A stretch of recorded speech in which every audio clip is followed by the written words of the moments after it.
SYL ਤੋਂ। ਕਹਿੰਦੇ ਵਿਚੋਲਗੀ ਵਾਲੀ, ਭਾਜਪਾ ਦੀ ਵਿਚੋਲਗੀ ਵਾਲੀ ਤੀਜੀ ਬੈਠਕ ਵੀ ਰਹੀ ਹੈ ਬੇਸਿੱਟਾ ਜੀ। ਪ੍ਰਵੀਨ ਜੀ, ਇਸ ਬੈਠਕ ਚੋਂ ਕੀ ਨਿਕਲਣਾ ਸੀ ਆਪਾਂ ਨੂੰ ਸਾਰਿਆਂ ਨੂੰ ਪਹਿਲਾਂ ਹੀ ਪਤਾ ਸੀ। ਜੀ, ਪੰਜਾਬ ਆਪਣੇ ਸਟੈਂਡ ਤੇ ਉਸੇ ਤੇ ਕਾਇਮ ਹੈ ਤੇ ਜਿਸ ਤੇ ਕਾਇਮ ਰਹਿਣ ਦੀ ਉਮੀਦ ਵੀ ਸੀ। ਸੋ ਹਰਿਆਣੇ ਨੇ ਜਿਹੜਾ ਪੱਖ ਪੂਰਨਾ ਸੀ ਆਪਣਾ, ਉਹਨੇ ਆਪਣਾ ਹੀ ਪੱਖ ਪੂਰਨਾ ਸੀ। ਤੇ ਰਾਜਸਥਾਨ ਦੇ ਹਵਾਲੇ ਨਾਲ ਜੇਕਰ ਗੱਲ ਕਰੀਏ ਤਾਂ ਇੱਕ ਤਰ੍ਹਾਂ ਨਾਲ ਇਹ ਕਹਿਣ ਨੂੰ ਪੰਜਾਬ ਦੇ ਮੁੱਖ ਮੰਤਰੀ, ਹਰਿਆਣਾ ਦੇ ਮੁੱਖ ਮੰਤਰੀ ਤੇ ਕੇਂਦਰੀ ਮੰਤਰੀਆਂ ਦੀ ਬੈਠਕ ਸੀ। ਉਹਨਾਂ ਵਿਚਾਲੇ ਜਲ ਸਰੋਤ ਕੇਂਦਰੀ ਮੰਤਰੀ ਦੀ, ਪਰ ਅਸਲ ਦੇ ਵਿੱਚ ਤਾਂ ਇਹ ਹੈ ਕਿ ਕੇਂਦਰੀ ਜਿਹੜੇ ਜਲ ਸਰੋਤ ਮੰਤਰੀ ਉਹ ਰਾਜਸਥਾਨ ਤੋਂ ਆਉਂਦੇ ਆ ਤੇ ਖੱਟਰ ਹੋਰੀ ਹਰਿਆਣੇ ਤੋਂ ਆਉਂਦੇ ਆ ਤੇ ਮੁੱਖ ਮੰਤਰੀ ਭਗਵੰਤ ਮਾਨ ਪੰਜਾਬ ਤੋਂ। ਇਸ ਲਈ ਇਹ 3 ਸੂਬਿਆਂ ਦੀ ਸਿੱਧੀ ਬੈਠਕ ਸੀ ਇੱਕ ਤਰ੍ਹਾਂ ਦਾ। ਕਹਿਣ ਨੂੰ ਇਹ ਕੇਂਦਰ ਦੀ ਵਿਚੋਲਗੀ ਵਾਲੀ ਬੈਠਕ ਸੀ, ਪਰ ਜੇਕਰ ਕੇਂਦਰ ਦੀ ਵਿਚੋਲਗੀ ਵਾਲੇ ਹਵਾਲੇ ਨਾਲ ਵੀ ਦੇਖੀਏ ਤਾਂ ਵੀ ਇਹ ਤੀਜੀ ਬੈਠਕ ਹੈ ਜਿਹੜੀ ਜਿਉਂ ਦੀ ਤਿਉਂ ਉਸੇ ਸਥਿਤੀ 'ਚ ਉੱਠੀ ਹੈ ਜਿਸ ਸਥਿਤੀ 'ਚ ਪਹਿਲਾਂ ਉੱਠਦੀ ਰਹੀ ਹੈ। ਜੇਕਰ ਮੈਂ ਇਸ ਹਵਾਲੇ ਨਾਲ ਗੱਲ ਕਰਾਂ ਤਾਂ 14 ਅਕਤੂਬਰ 2022 ਨੂੰ ਮਨੋਹਰ ਲਾਲ ਖੱਟਰ ਨਾਲ ਪੰਜਾਬ ਦੇ ਮੁੱਖ ਮੰਤਰੀ ਦੀ ਪਹਿਲੀ ਬੈਠਕ ਹੁੰਦੀ ਹੈ ਇੱਕ। ਠੀਕ ਹੈ ਜੀ। ਤੇ ਉਸ ਤੋਂ ਬਾਅਦ ਫਿਰ ਸੁਪਰੀਮ ਕੋਰਟ ਦੇ ਹਵਾਲੇ ਨਾਲ ਕਿ ਜੀ ਕੇਂਦਰ ਭੂਮਿਕਾ ਨਿਭਾਵੇ ਤੇ ਆਪਣਾ ਪੱਖ ਵੀ ਦਵੇ, ਤੇ ਜੇਕਰ ਨਿਬੇੜ ਸਕਦਾ ਬਾਹਰ ਮਾਮਲਾ ਨਿਬੇੜੇ, ਨਹੀਂ ਸੁਪਰੀਮ ਕੋਰਟ ਨੇ ਜਿਵੇਂ ਕਿਹਾ ਕਿ ਫਿਰ ਅਸੀਂ ਬਣਵਾ ਲਾਂਗੇ ਜੀ ਨਹਿਰ, ਹੈ ਨਾ, ਉਦਾਂ ਦੇ ਹਵਾਲਿਆਂ ਦੇ ਵਿਚਾਲੇ ਫਿਰ ਜਲ ਸਰੋਤ ਮੰਤਰੀ ਗਜੇਂਦਰ ਸ਼ੇਖਾਵਤ ਵਿੱਚ ਆਉਂਦੇ ਨੇ, ਜਿਹੜੇ 4 ਜਨਵਰੀ 2023 ਨੂੰ ਦੋਵਾਂ ਸੂਬਿਆਂ ਦੇ ਮੁੱਖ ਮੰਤਰੀਆਂ ਨਾਲ ਬੈਠਕ ਕਰਦੇ ਨੇ। ਉਸ ਤੋਂ ਬਾਅਦ ਫਿਰ ਇਹ ਬੈਠਕ 18 ਅਗਸਤ 2023 ਨੂੰ ਹੁੰਦੀ ਹੈ ਤੇ ਹੁਣ 28 ਦਸੰਬਰ 2023 ਨੂੰ ਮਤਲਬ ਕਿ ਤੀਸਰੀ ਬੈਠਕ ਗਜੇਂਦਰ ਸਿੰਘ ਸ਼ੇਖਾਵਤ ਨਾਲ ਹੁੰਦੀ ਹੈ। ਸੋ ਤਿੰਨੇ ਬੈਠਕਾਂ ਦੇ ਵਿੱਚ ਪੰਜਾਬ ਦਾ ਪੱਖ, ਪੰਜਾਬ ਦਾ ਸਟੈਂਡ ਸਪਸ਼ਟ ਹੈ ਕਿ ਸਾਡੇ ਕੋਲ ਜਦੋਂ ਵਾਧੂ ਪਾਣੀ ਹੋਣੀ ਫਿਰ ਅਸੀਂ ਦਈਏ ਕਿੱਥੋਂ। ਜੀ। ਤੇ ਉਸੇ ਤਰਕ ਤੇ ਵਾਰ-ਵਾਰ ਹਰਿਆਣਾ ਸੁਪਰੀਮ ਕੋਰਟ ਦੇ ਹਵਾਲੇ ਨਾਲ ਕਹਿ ਰਿਹਾ ਜੀ ਕਿ ਕੋਰਟ ਦੀ ਨਹੀਂ ਮੰਨਦੇ। ਸੁਪਰੀਮ ਕੋਰਟ ਨੇ ਕਿਹਾ ਕਿ ਪਾਣੀ ਦਾ ਤਾਂ ਮਸਲਾ ਹੀ ਨਹੀਂ, ਨਹਿਰ ਬਣਾਓ। ਤੇ ਪੰਜਾਬ ਵਾਲੀ ਧਿਰ ਉਸੇ ਗੱਲ ਤੇ ਕਾਇਮ ਹੈ ਕਿ ਨਹਿਰ ਬਣਾਉਣੀ ਕਾਹਦੇ ਲਈ ਹੈ ਜਦੋਂ ਉਹਦੇ ਵਿੱਚ ਛੱਡਣ ਲਈ ਪਾਣੀ ਹੋਣੀ ਹੈਗਾ। SYL ਤੇ ਪੰਜਾਬ ਦੀ ਤੇ ਹਰਿਆਣਾ ਦੀ ਧਿਰ ਦੇ ਨਾਤੇ ਮੁੱਖ ਮੰਤਰੀ ਤੇ ਉਹਨਾਂ ਦਾ ਪੂਰਾ ਅਮਲਾ ਫਾਲਾ, ਪੂਰੇ ਅਧਿਕਾਰੀ, ਸਾਰੀਆਂ ਐਡਵੋਕੇਟ ਜਨਰਲ ਦੀਆਂ ਟੀਮਾਂ, ਚੀਫ ਸੈਕਟਰੀ, ਸਾਰੇ ਨਾਲ ਹਾਜ਼ਰ ਸੀ। ਤੇ ਉਹ ਤੋਂ ਬਾਅਦ ਕੇਂਦਰੀ ਮੰਤਰੀ ਹਾਜ਼ਰ ਸੀ, ਪਰ ਇਸ ਵਾਰ ਮੇਜ਼ਬਾਨ ਪੰਜਾਬ ਸੀ ਇਹਦਾ। ਸੋ ਇਸ ਲਈ ਚੰਡੀਗੜ੍ਹ ਦੇ ਇੱਕ ਨਾਮੀ ਗ੍ਰਾਮੀ ਹੋਟਲ ਦੇ ਵਿੱਚ ਇਹ ਬੈਠਕ ਹੁੰਦੀ ਹੈ।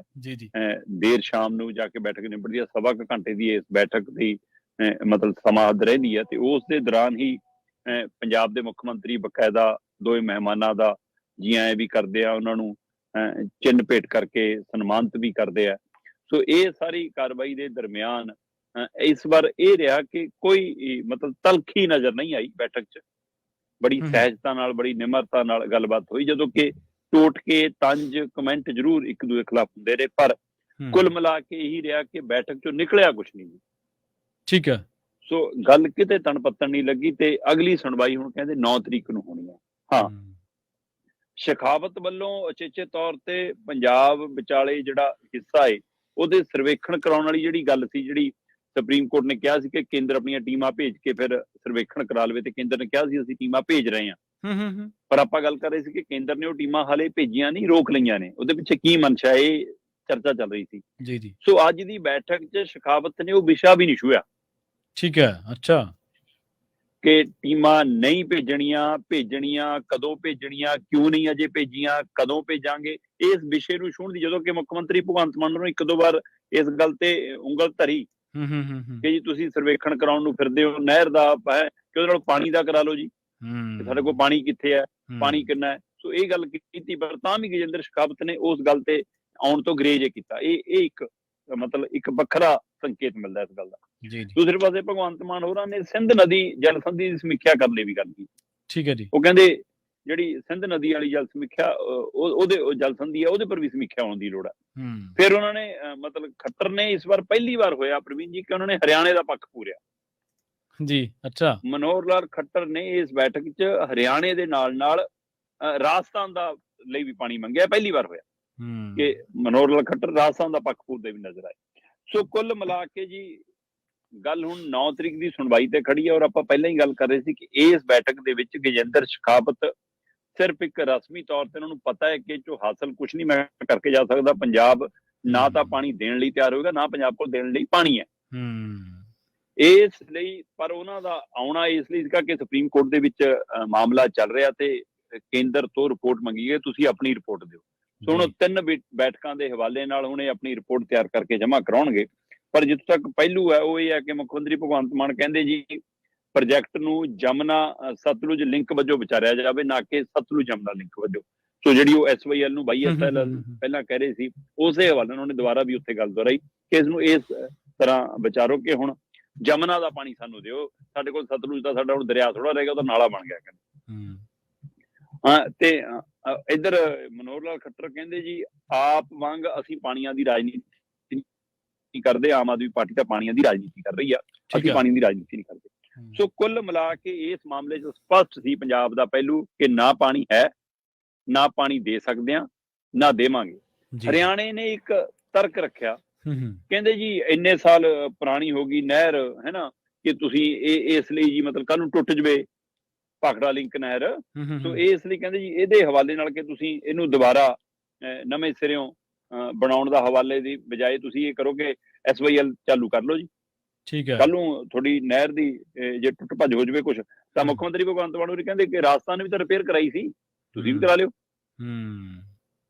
ਤੇ ਕਹਿੰਦੇ ਜੀ ਇੰਨੇ ਸਾਲਾਂ ਦੀ ਟੁੱਟੀ, ਹੁਣ ਟੁੱਟਣ ਦਾ ਡਰ ਕਿੱਥੋਂ ਆ ਗਿਆ? ਸੁੱਕੀ ਵੀ ਟੁੱਟ ਜੂਗੀ। ਫਿਰ ਜਿੱਥੇ ਇਹ ਗੱਲ ਆਈ ਉੱਥੇ ਨਹੀਂ, ਜਿਹੜੀ ਭਾਖੜਾ ਲਿੰਕ ਨਹਿਰ ਪਹਿਲਾਂ ਮਤਲਬ ਚੱਲ ਰਿਹਾ ਪਾਣੀ ਦੇ ਰਾਹੀਂ ਜਾਂਦੀ ਹੈ, ਠੀਕ ਹੈ ਜੀ ਜੀ, ਉਹਦੇ ਵਾਲੇ ਨਾਲ ਕਿ ਜੀ ਉਹ ਟੁੱਟ ਜਾਵੇ ਤਾਂ ਬਦਲਵਾਂ ਹੱਲ ਹੋਵੇ ਜੀ, ਇਸ ਲਈ ਕਹਿੰਦੇ SYL ਬਣਾ ਕੇ ਰੱਖੋ ਜੀ।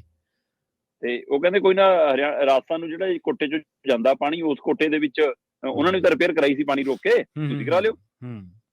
ਚਲੋ ਫਿਰ ਗੱਲ ਆਈ ਜਦੋਂ ਪਾਣੀਆਂ ਦੀ ਸਮੀਖਿਆ ਦੀ, ਤਾਂ ਮੁੱਖ ਮੰਤਰੀ ਭਗਵੰਤ ਮਾਨ ਹੋਰਾਂ ਨੇ ਕਿਹਾ ਕਿ ਪੰਜਾਬ ਦੇ ਕੋਲ 52 FM ਹੈਗਾ, ਜਿਹਦੇ ਵਿੱਚੋਂ 73% ਪਹਿਲਾਂ ਹੀ ਜ਼ਮੀਨੀ ਹੇਠਲਾ ਪਾਣੀ ਸਾਡਾ ਥੱਲੇ ਜਾ ਚੁੱਕਿਆ ਜੀ ਜੀ। ਸੋ ਸਾਡੇ ਪਾਣੀਆਂ ਦੀ ਜਿਹੜੀ ਤੁਹਾਡੀ ਮੰਗ ਹੈ ਉਹ ਇਸ ਲਈ ਪੂਰਤੀ ਨਹੀਂ ਹੈ ਕਿ ਸਾਡੇ ਕੋਲ ਆਪਣਾ ਨਹਿਰੀ ਪਾਣੀ ਵੀ ਪੂਰਾ ਨਹੀਂ ਹੋ ਪਾ ਰਿਹਾ, ਧਰਤੀ ਹੇਠਲਾ ਪਾਣੀ ਸਾਡਾ ਥੱਲੇ ਆ, ਹਰਿਆਣੇ ਦੇ ਮੁਕਾਬਲੇ ਸਾਡਾ ਧਰਤੀ ਹੇਠਲਾ ਪਾਣੀ ਵੱਧ ਥੱਲੇ ਗਿਆ ਜੀ। ਸਾਡੇ ਕਹਿੰਦੇ 73% ਮਤਲਬ ਜ਼ਮੀਨੀ ਪਾਣੀ ਹੈ ਜਿਹੜਾ ਪੱਧਰ 76% ਤੋਂ ਵੱਧ ਥੱਲੇ ਚਲਾ ਗਿਆ, ਜਦੋਂ ਕਿ ਹਰਿਆਣੇ 'ਚ ਸਿਰਫ 61% ਦੇ ਕਰੀਬ ਬਲਾਕ ਡਾਰਕ ਜ਼ੋਨ 'ਚ ਆਏ, ਸਾਡੇ ਤਾਂ 70% 80% ਦੇ ਗੇੜ 'ਚ ਆ ਗਏ। ਸੋ ਇਸ ਗੱਲ ਨੂੰ ਵਿਜੇਂਦਰ ਸ਼ੇਖਾਵਤ ਨੇ ਵੀ ਕਹਿੰਦੇ ਬੈਠਕ 'ਚ ਮੰਨਿਆ ਕਿ ਬਿਲਕੁਲ ਪੰਜਾਬ ਦੇ ਵਿੱਚ ਡਾਰਕ ਜ਼ੋਨ 'ਚ ਜਾ ਰਹੇ ਨੇ ਬਲਾਕ, ਉਹਨਾਂ ਦੇ ਧਰਤੀ ਹੇਠਲਾ ਪਾਣੀ ਉਹਨਾਂ ਦੀ ਬਹੁਤ ਮਾੜੀ ਸਥਿਤੀ 'ਚ ਹੈ। ਤੇ ਇਸ ਲਈ ਮੁੱਖ ਮੰਤਰੀ ਕਹਿੰਦੇ ਕਿ ਸਾਨੂੰ ਨਹਿਰੀ ਪਾਣੀ ਦੀ ਵੱਧ ਲੋੜ ਹੈ ਕਿ ਤੁਹਾਨੂੰ ਪਾਣੀ ਦੀ ਵੱਧ ਲੋੜ ਹੈ। ਫਿਰ ਉਹ ਕਹਿੰਦੇ ਕਿ ਇਹਦੀ ਸਮੀਖਿਆ, ਫਿਰ ਜਿਸ ਗੱਲ ਦੀ ਆਪਾਂ ਜ਼ੋਰ ਦਿੰਦੇ ਹਾਂ ਉਹ ਕਹਿੰਦੇ ਕਿ ਮਾਲਕੀ ਵਾਲੇ ਪਹਿਲੂ ਤੋਂ, ਕਿ ਪਾਣੀ ਦੀ ਮਾਲਕੀ ਤੈਅ ਕਰੋ ਤੇ ਪਾਣੀ ਦੀ ਉਪਲਬਧਤਾ ਤੈਅ ਕਰੋ, ਮੌਜੂਦਾ ਸਥਿਤੀ ਕੀ ਹੈ ਪਾਣੀ ਦੀ ਉਹ ਤੈਅ ਕਰੋ। ਇਸ ਨੂੰ ਲੈ ਕੇ ਖਾਸੀ ਲੰਬੀ ਚੌੜੀ ਚਰਚਾ ਵੀ ਹੋਈ, ਜਿਹਨੂੰ ਲੈ ਕੇ ਮੁੱਖ ਮੰਤਰੀ ਭਗਵੰਤ ਮਾਨ ਨੇ ਕਿਹਾ ਕਿ ਇੱਕ ਤਾਂ ਜਿਹੜੀ ਭਾਰੀ ਕਮੀ ਆ ਸਾਡੇ ਕੋਲ ਹੁਣ ਪਾਣੀ ਦੀ, ਉਸ ਦੀ ਦੁਬਾਰਾ ਮੁਲਾਂਕਣ ਹੋਣਾ ਚਾਹੀਦਾ ਕਿ ਜਿੰਨਾ ਤੈਅ ਸੀਗਾ ਉਸ ਸਥਿਤੀ ਦੇ ਬਾਵਜੂਦ ਵੀ ਕੀ ਸਾਡੇ ਕੋਲ ਉਹ ਕੋਟਾ ਬਚ ਰਿਹਾ ਜਿਹੜਾ ਸਾਨੂੰ ਮਿਲਣਾ ਚਾਹੀਦਾ ਸੀ। ਤੁਸੀਂ ਉਸ ਬਚੇ ਹੋਏ ਜਿਹੜਾ ਸਾਡਾ ਘਟ ਗਿਆ ਉਹਦੇ ਵਿੱਚੋਂ ਵੀ ਹੋਰ ਪਾਣੀ ਮੰਗਦੇ ਹੋ, ਜਦੋਂ ਕਿ ਤੁਹਾਡੇ ਨਾਲ ਤੈਅ ਸਮਝੌਤੇ ਦਾ ਜਿਹੜਾ ਜਾ ਰਿਹਾ ਉਹ ਤਾਂ ਜਾ ਹੀ ਰਿਹਾ। ਫਿਰ ਦੂਸਰੇ ਪਾਸੇ ਉਹਨਾਂ ਨੇ ਕਿਹਾ ਕਿ ਨਵੇਂ ਟ੍ਰਿਬਿਊਨਲ ਦਾ ਗਠਨ ਕੀਤਾ ਜਾਵੇ, ਜਿਹੜਾ SYL ਦੇ ਸਰਵੇ ਦੀ ਲੋੜ ਹੀ ਨਹੀਂ ਹੈਗੀ। ਉਹ ਕਹਿੰਦੇ ਪਹਿਲਾਂ ਪਾਣੀਆਂ ਦੀ ਸਮੀਖਿਆ ਦੇ ਲਈ ਇੱਕ ਨਵਾਂ ਟ੍ਰਿਬਿਊਨਲ ਬਣਾਇਆ ਜਾਵੇ, SYL ਦੀ ਲੋੜ ਹੀ ਨਹੀਂ ਰਹਿਣੀ, ਫਿਰ ਤੁਹਾਡੀ ਇਸ ਮਸਲਾ ਹੀ ਖਤਮ ਹੋ ਜਾਣਾ। ਉਹਨਾਂ ਕਿਹਾ ਕਿ ਰਾਵੀ ਬਿਆਸ ਦਰਿਆ ਦੀ ਸਰਪਲਸ ਪਾਣੀਆਂ ਦੀ ਉਪਲਬਧਤਾ 17.17 FM ਤੋਂ ਘਟ ਕੇ 12.93 ਰਹੇਗੀ। ਜਿਹੜਾ ਰਾਵੀ ਬਿਆਸ ਵਾਲਾ ਪਾਣੀ ਹੈ ਸਾਡੇ ਕੋਲ ਕਹਿੰਦੇ ਕਿਸੇ ਸਮੇਂ 17.17 FM ਉਪਲਬਧਤਾ ਸੀ ਪੰਜਾਬ ਕੋਲ, ਹੁਣ ਉਹ 13 ਤੋਂ ਵੀ ਘੱਟ ਆ ਗਈ, 12.93 FM ਤੇ ਰਹਿ ਗਈ। ਸੋ ਇਸ ਲਈ ਸਾਡੇ ਕੋਲ ਤਾਂ ਉਹ ਵੀ ਪਾਣੀ ਘੱਟ ਹੈ। ਤੇ ਇਹ ਸਾਰੇ ਪੱਖ ਰੱਖਦਿਆਂ ਉਹਨਾਂ ਨੇ ਡਾਰਕ ਜ਼ੋਨ ਵਾਲਾ ਪੱਖ ਰੱਖਦੇ ਉਹਨਾਂ ਨੇ ਕਿਹਾ ਕਿ ਅਸੀਂ ਇਸ ਸਥਿਤੀ 'ਚ ਕਿ ਅਸੀਂ ਹੁਣ ਤੁਹਾਨੂੰ ਪਾਣੀ ਦੇਣ ਵਾਲੀ ਸਥਿਤੀ 'ਚ ਨਹੀਂ ਹੈਗੇ।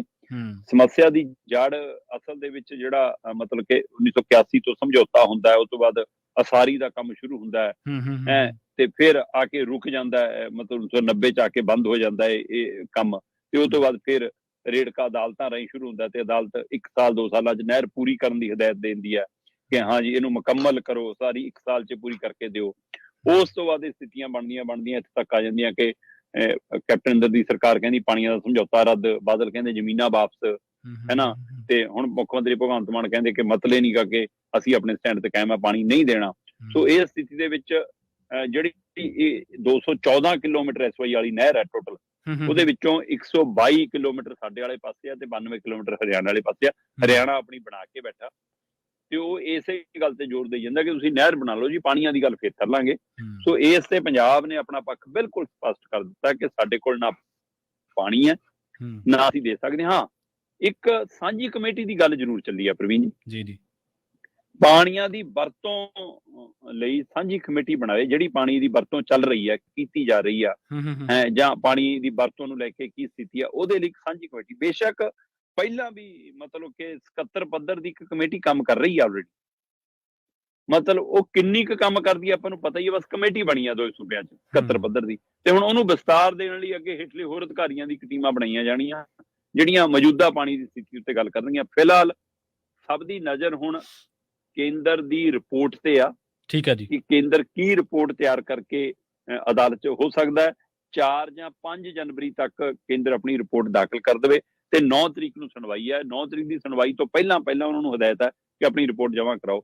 ਸੋ ਇਸ ਲਈ 3 ਬੈਠਕਾਂ ਮਤਲਬ ਕੇਂਦਰ ਦੇ ਹਵਾਲੇ ਨਾਲ, ਭਾਜਪਾ ਦੇ ਹਵਾਲੇ ਨਾਲ, ਹਰਿਆਣਾ ਰਾਜਸਥਾਨ ਦੇ ਹਵਾਲੇ ਨਾਲ ਬੇਸਿੱਟਾ ਨੇ, ਪਰ ਸਾਡੇ ਵਾਲੇ ਹਵਾਲੇ ਨਾਲ ਇਹ ਸਾਡੇ ਨਾਲ ਧੱਕੇਸ਼ਾਹੀ ਦੀ ਕੋਸ਼ਿਸ਼ ਦੀ ਇੱਕ ਹੋਰ ਮੀਟਿੰਗ ਸੀ, ਜਿਹੜੀ ਅਸੀਂ ਉਹਨਾਂ ਦੀ ਕੋਸ਼ਿਸ਼ਾਂ ਨੂੰ ਬੂਰ ਨਹੀਂ ਪੈਣ ਦਿੱਤਾ। ਸ਼ਰਮਾ ਜੀ, ਜਦੋਂ ਵੀ SYL ਦੇ ਉੱਤੇ ਕਿਸੇ ਤਰ੍ਹਾਂ ਦੀ ਕੋਈ ਖਬਰ ਆਈ ਹੈ, ਤੁਸੀਂ ਇਤਿਹਾਸਕ ਹਵਾਲਿਆਂ ਦੇ ਨਾਲ, ਰਾਜਸੀ ਹਵਾਲਿਆਂ ਦੇ ਨਾਲ ਸਾਨੂੰ ਬੜੀ ਹਰ ਵਾਰ ਬੜੀ ਆਲਾ ਦਰਜੇ ਦੀ ਜਾਣਕਾਰੀ ਦਿੱਤੀ। ਔਰ ਜਿਵੇਂ ਤੁਸੀਂ ਨਾ ਜ਼ਿਕਰ ਕਰ ਰਹੇ ਸੀਗੇ, ਤੇ ਮੇਰੇ ਉਹ ਇੱਕ ਰਿਪੋਰਟ ਮੈਂ ਪੜ੍ਹੀ ਸੀ, ਤੇ ਮੇਰੇ ਉਹ ਸਾਰਾ ਨਕਸ਼ਾ ਹੀ ਉਵੇਂ ਘੁੰਮ ਰਿਹਾ ਸੀ ਜਦੋਂ ਤੁਸੀਂ ਸਤਲੁਜ ਰਾਵੀ ਦਾ ਜ਼ਿਕਰ ਕਰ ਰਹੇ ਸੀਗੇ ਨਾ। ਤੁਹਾਡੇ ਯਾਦ ਹੋਣਾ, ਇੱਕ ਵਾਰੀ ਤੁਸੀਂ ਪ੍ਰਧਾਨ ਮੰਤਰੀ ਸਾਹਿਬ ਨੇ ਵੀ ਜਦੋਂ ਕਿਹਾ ਸੀ ਨਾ ਵੀ ਕਈ ਰਾਜ ਆ ਜਿਹੜੇ ਇੱਕ ਬੂੰਦ ਵੀ ਪਾਣੀ ਦੀ ਨਹੀਂ ਦੇਣਾ ਚਾਹੁੰਦੇ, ਜਦੋਂ ਸ਼ਾਇਦ ਦੂਜੀ ਬੈਠਕ ਸੀਗੀ ਉਹ ਉਦੋਂ ਹੋਈ ਸੀ, ਜਦੋਂ ਮਾਨ ਸਾਹਿਬ ਬਾਹਰ ਆ ਕੇ।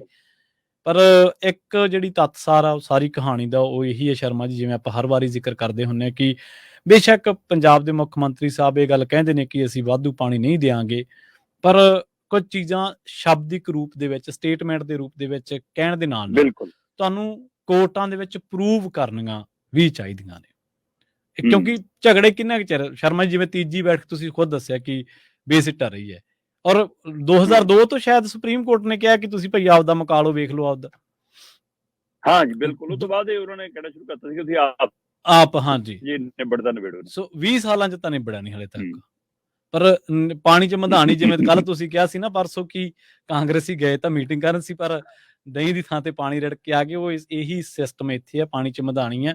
ਪਰ ਦੇਖੋ, ਗੁਜਰਾਤ ਦਾ ਮੰਤਰੀ ਬਹਿੰਦਾ, ਉਹ ਰਾਜਸਥਾਨ ਵਾਲਾ ਮੰਤਰੀ ਸ਼ਿਖਾਵਤ ਬਹਿੰਦਾ ਤੇ ਉਹ ਹਰਿਆਣੇ ਦੀ ਪੈਰਵਾਈ ਕਰ ਦਿੰਦਾ, ਹਰਿਆਣੇ ਵਾਲੇ ਬਹਿੰਦੇ ਤੇ ਉਹ ਰਾਜਸਥਾਨ ਦੀ ਪੈਰਵਾਈ ਕਰੀ ਜਾਂਦੇ। ਸੋ ਉਹ ਗੱਲ ਇੱਥੇ ਪੂਰੀ ਢੁਕਦੀ। Sharma ji, I scratch your back, you scratch my back.